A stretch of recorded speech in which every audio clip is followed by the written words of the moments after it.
Welcome back to Boom and Bust. I'm your host, Tony Clement, here with retired Vice Admiral Mark Norman. Mark, we talked a little bit about the impact on national and international security issues with the Russian invasion of Ukraine. I'd like to bring us a bit closer to home, talk a little bit about Arctic security. I know this is something that you're extremely familiar with. What's the state of our Arctic security at this point? Well, to be blunt, it's pretty fragile, pretty weak. In many respects, our uh, our security posture and capacity in the North is as fragile as the North itself. And we talk a good talk. We have a very romantic view of the Arctic. Those of us who live in the southern part of the country, it's a vast, expansive geography.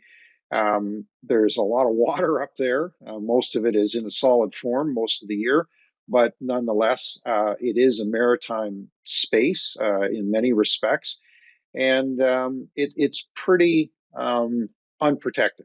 And that this presents a number of challenges from basic safety and security up to national defense.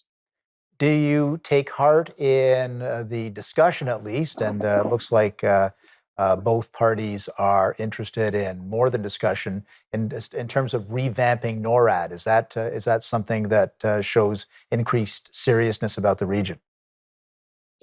I am encouraged, but it doesn't reflect any significant increase in our seriousness of our approach, as far as I'm concerned. It's long overdue.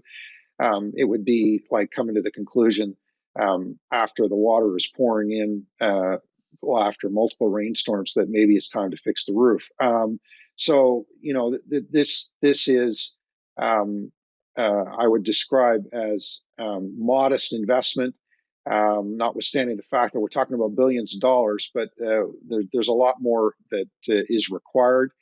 And it is a good sign. We're going in the right direction, but we're probably 20 years behind where we should be, and probably almost an order of magnitude below the levels of investment that are really required. And this comes down to something I think which is key to the discussion, and it relates to um, the two aspects of our responsibility. So we have a responsibility with respect to the shared defense of North America, and that's been a longstanding principle of our defense policies and strategies over the years. And we've always done just the absolute bare minimum, and we let the United States carry most of the weight, and that just doesn't cut it anymore. And the second aspect of this is related to our discussion just before the break, which is that the world has changed in the sense that the impacts of what's going on halfway around the world are now having a more direct impact on us here. And if you look at it through the lens of the Arctic has economic, it has resource implications, has environmental implications, a variety of different things, which are all important to us. It's not just about whether somebody's going to invade the North. I think that that's highly unlikely. It's what's going on in our backyard. How come we don't know about it? What are we going to do about it? And what are the deeper issues at play at a geostrategic level? Yeah, let's talk a little bit about. I think this might surprise some of our viewers that it's not only Russia that is increasing its presence there, but also China. And is this something that you're seeing as well? Well, yeah, absolutely, and it's concerned me for years. Even while I was serving, I was very concerned. I mean, a couple of quick data points for your viewers.